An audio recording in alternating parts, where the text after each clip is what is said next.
Hey there, DIY enthusiasts! Today, we're tackling a fundamental yet essential task, installing curtain rods.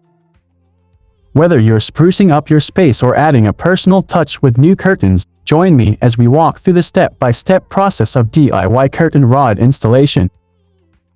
Let's get started. 1. Gather your tools and measurements. First things first, gather your tools. You'll need a curtain rod, brackets, screws, a level, a pencil, a measuring tape, and a power drill. Begin by measuring the width of your window and determining the ideal placement for the curtain rod. 2.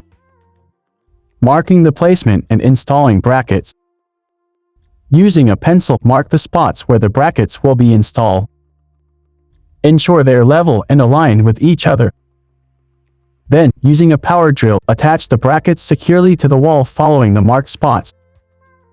3. Assembling and mounting the curtain rod.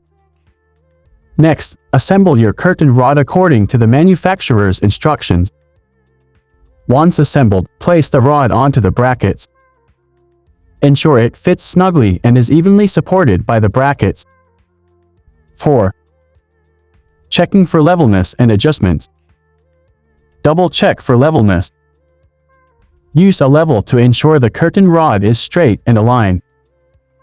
Make any necessary adjustments by slightly loosening the brackets and repositioning the rod if needed.